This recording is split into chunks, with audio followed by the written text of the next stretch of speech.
દર્શક મિત્રો, આપ જોઈ રહ્યા છો NN ન્યૂઝ. હું છું એન્કર અર્પિતા પટેલ. હવે જોઈએ અગત્યના સમાચાર. ચીખલી તાલુકાના અંબાચ ગામના મીરી માતા ફળિયામાં નાવની નદી કિનારે સ્થાનિક લોકોએ સમૂહમાં પિતૃ શ્રાદ્ધ કર્યું. ચીખલી તાલુકાના અંબાચ ગામમાં મીરી માતા ફળિયામાં નાવની નદી કિનારે આજુબાજુના સારવણી, કાકડવેલ, સુખાબારી તથા અંબાચ જેવા ગામોના લોકોએ તારીખ 25 સપ્ટેમ્બરના રોજ ભાદરવા વદ નોમના રોજ પિતૃ શ્રાદ્ધ કર્યું હતું.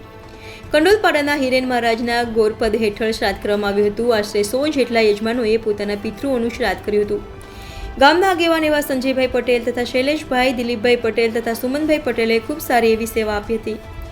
આ ઉપરાંત હિન્દુ ધર્મના ધાર્મિક પરંપરા મુજબ પિતૃઓનું શ્રાદ્ધ કરવામાં આવે છે. પિતૃ માટે આપણે જે કંઈ કરીએ એ જ શ્રદ્ધા શ્રાદ્ધમાં હોવી જરૂરી છે. મનુષ્ય માત્ર ઉપર 3 પ્રકારના ઋણ હોય છે: દેવ ઋણ, આચાર્ય ઋણ અને પિતૃ ઋણ. પિતૃ ઋણ માટે શ્રદ્ધાપૂર્વક કરવામાં આવે એ જ સાચું શ્રાદ્ધ છે.